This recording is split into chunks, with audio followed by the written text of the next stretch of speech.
check out the website, jfresh.co.uk.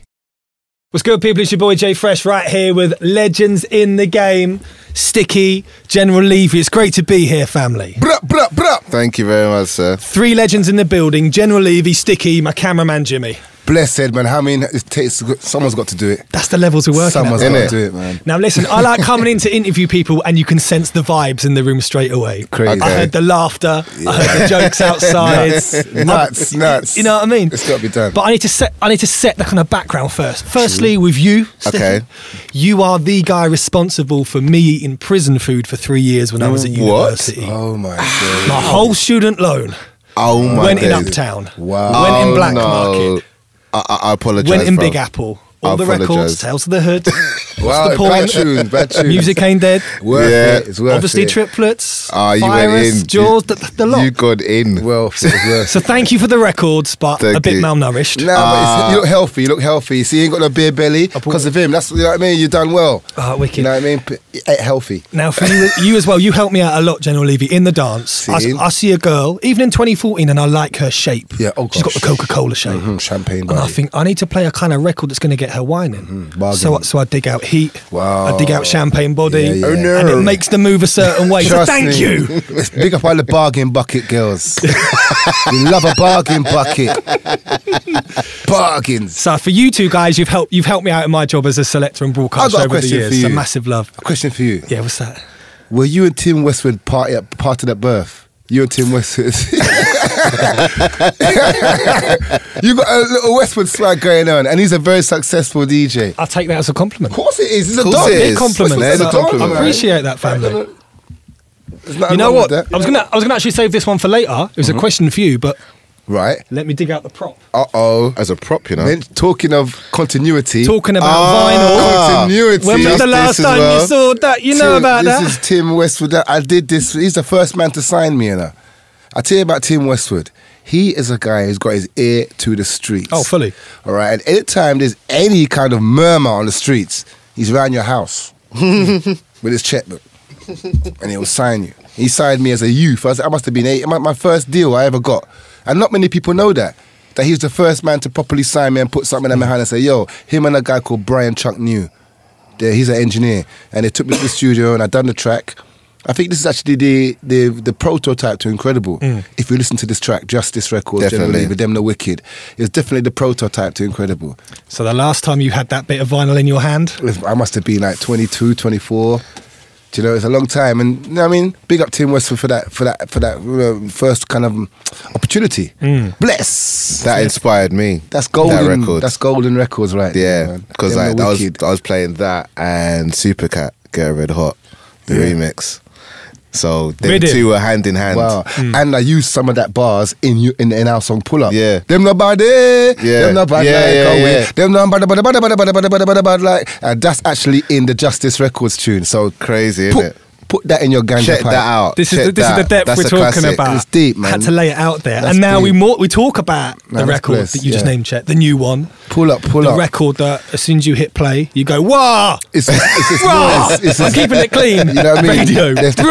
My new name is Animal. Animal General, because that tune Pull Up, man, is getting so much love out there on the radio stations and live. It's quite overwhelming because we thought that it's a bit too raw. It's a bit too like in your face, but it seems to be that's what the business required. A kind of really something gritty. Something gritty. Yeah. They needed something like that. I personally thought it was just going to be just a promotional song for a dub plate for Sticky, but it just turned into something else. Yeah. Like, you know, snowballed into something bigger. Yeah, you know, because when it got, because my friend that signed the record and big up Chapter, by the way, and the conversation we had at the beginning was, okay, this is a raw record. It doesn't usually deal with raw records. He's dealt with girl groups and pop acts and stuff like that. Different kind of ballpark. So yeah, different kind of ballpark for him. Yeah. So he said to me, look, let's just put it on radio. Let's do a little intro, you know, maybe not a video. Let's just tease it. Just tease it out there. It's an introduction thing. Let's see what happens, and then it snowballed into we need to go in the show, and then we ended up meeting DIzzee, Rascal, and Lethal, and Boy Better Know, and then Levy came on, and just they embraced him, gave him the love. I didn't even know that these kids knew about my music like that. I was so surprised to see DIzzee Rascal singing it line for line, and JME and these guys from the grime scene, you know. Really, I was so overwhelmed because, you know, such as you think people forget about it or they don't know about it, but to see such high-profile artists just turn into kids. Yeah, literally. This is another area we're going to talk about later, is like watching it. I mean, the video and everything was crazy, and then everyone is influenced by people. Yeah. And then seeing them, like, literally... They just... melted. Just jumping up and down. Yeah. And the amount of love, like, you touched on that you must have received there, and you did receive. It must have been... really humbling in a way. No, of course it was, definitely. It was amazing. It was like it's a long story because like you think that people forget about you, and sometimes you'd be in Sainsbury's and no one would give a shit, you know what I mean? You're walking around the high street, you know what I mean? You think, oh, it's over. Do you know what I mean? So when you go abroad and you get the appraisal and then you think, okay, it's happening abroad, and then you come back to England and then these high profile artists are giving you that kind of love, it's a wake-up call for me, because I've had the impression in my mind that England's over. You know, I'm done with England. I'm dealing with the world now. You know, I mean, England was that was my lift that lifted me off. But now it's kind of come back round. Now I'm coming back to England and doing what I used to do before. You know, it's just lovely. It's like that kind of relighted my fire in England. It's another catalyst in a way. Yeah, I needed that. Big up DIzzee Rascal, man. You're getting Christmas cards and everything, man. Trust me, man. Big Christmas present, man. But you're getting props for that because it's real record. I mean, you know, I inspired them, and then they give me a hand.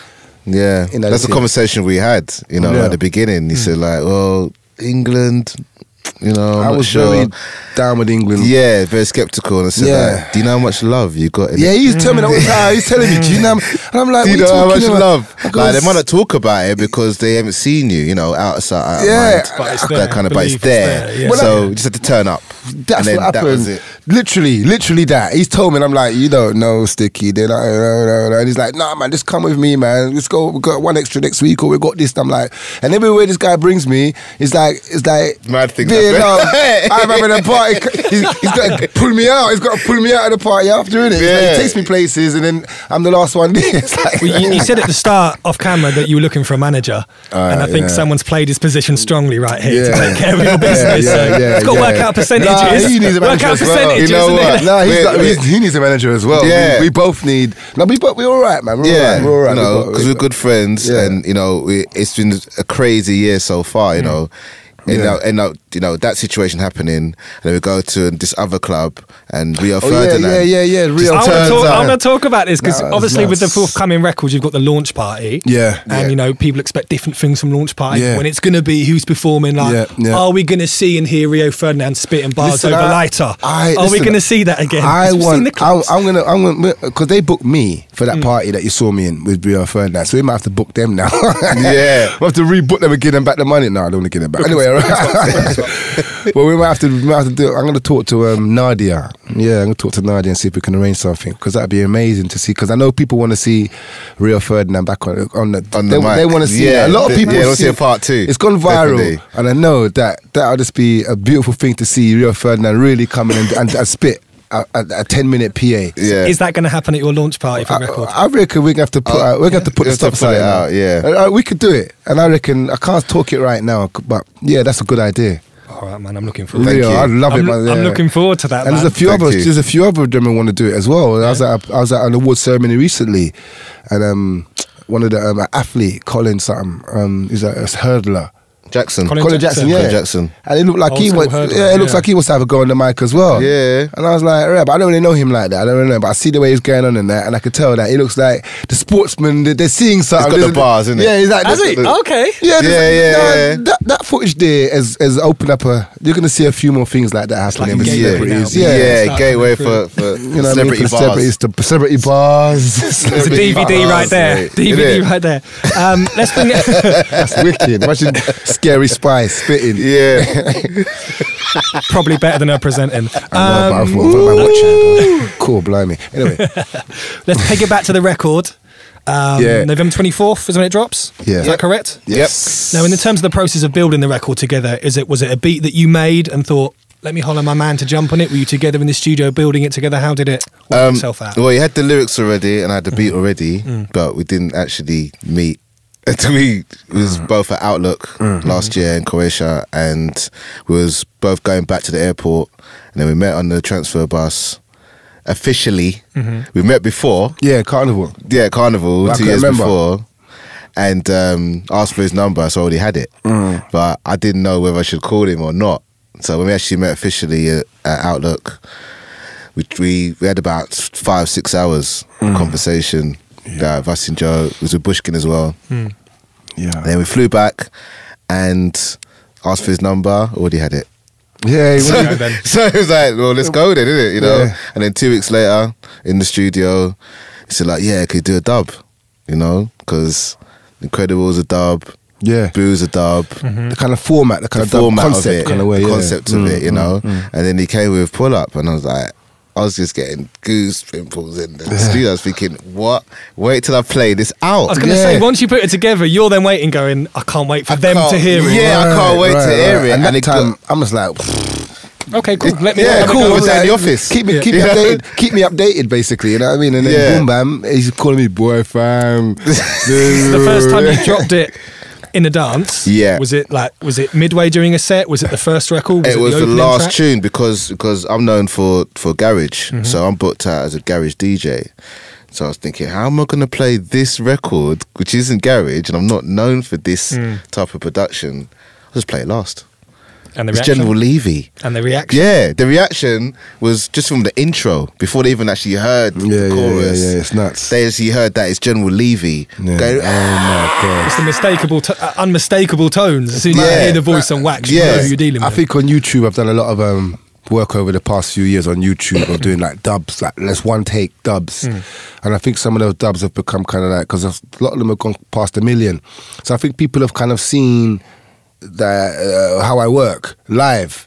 So I think that's kind of sealed my thing. So I think when they hear my stuff, like especially the way I did the Sticky song, it was like the same way I do it, this raw intro and bam into the lyrics, and it's like that. And I think people they know my style and they know that it's real because they can see it on YouTube how I do my thing. One take. One take soldier. Yeah. So it's just old school simplicity. I love that one take. It's the lick, man. You talk about old school, and then we look at the video for the record.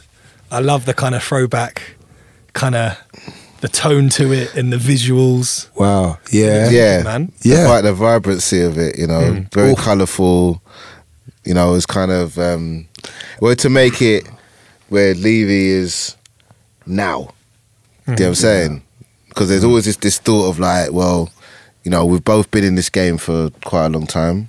So we wanted kind of a modern-esque visual to kind of represent the traditional cultural style of the production, or the style of production doing a dub plate, you know, because it's not that often you hear a dub plate nowadays. It's a different thing now, kind of thing, you know. I mean, even thanks to the culture clash now, I think it's going to be a bigger thing next year. I think definitely, and I think that the industry is growing. And I think that it's evolving into a thing now where dub plate culture is the new way to go. It's been talk of the roads for a good few weeks now. Yeah. Mad performances, mad dub plates, especially from King Rodigan. Father Rodigan. Wow. Levels the Godfather, innit? But you touched on it there about, I feel that I wasn't able to go. I had a gig in the evening, so I watched it online. Yes. And just tweeted the hell out of Mad, it. What's going on? It was exciting. I feel it's giving it another little kick forward to, like, say, Clash culture. And dub plate culture's come around, because those of us still collecting dubs and doing that for reggae dancehall and stuff. We're on it. Yeah. Like you said, a lot of it maybe's been lost in the last few years, perhaps. Yeah. Giving it another little kick and brought it round to a new breed of listeners. England is one of the biggest hustlers in the world. They don't have to reinvent things, turn it around and sell it to the world. England is the place. We come with the Beatles, with Cliff Richard. We know how to turn something around and sell it. And I think this hype that we've created with the dub plate culture, when England touches it, all right, and we say, this is it now, it's like, it's excitement around the world.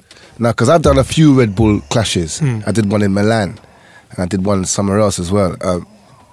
Red Bull, all right? But only when England touch it the Red Bull thing and Rodigan and stuff, that it's like when it becomes exciting, it's big. Because I did one in Milan a few months ago, and there's not half the excitement that that one in Earl's Court as Thingy-bob.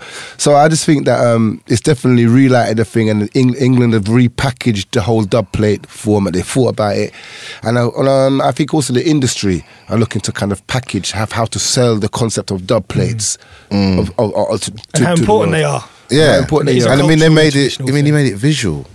Yeah, Trevor McDonald, a visual dub plate. Yeah.